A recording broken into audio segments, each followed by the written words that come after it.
رمضان کا کبھی سوچا رمضان کا مطلب کیا ہے؟ رمضان کو رمضان کیوں کہتے ہیں؟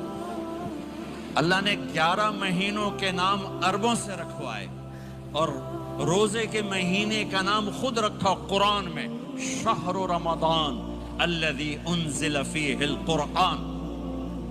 محرم، صفر، ربیع الاول، ربیع الثانی، جمادی الاولی، جمادی الثانی، رجب، شعبان، شوال، ذوالقعدہ، ذوالحج، یہ عربوں نے نام رکھا، اور رمضان پہلے سے رکھا جا چکا تھا، عربوں سے رکھوایا۔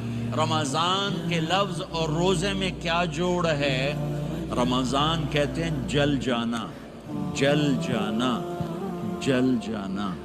تو اس کو روزے کے ساتھ کیا مناسبت ہے کہ جب کوئی مرد عورت روزہ رکھتا ہے یا رکھتی ہے تو پچھلے 330 دن کے گناہ، آج روزہ رکھا، بھٹی تیار ہو گئی، گناہ ڈال کے جلاؤ، دوسرے دن اور گناہ جلاؤ، تیسرے دن اور گناہ، چوتھے دن اور، 30ویں دن سارے گناہوں کو اللہ تعالیٰ جلا کے، راکھ کر کے، ایمان والے مرد عورت کو پاک کر کے، صاف کر کے، آخری رات کہتا ہے جاؤ بخشے بخشائے چلے جاؤ، جاؤ بخشے بخشائے چلے جاؤ۔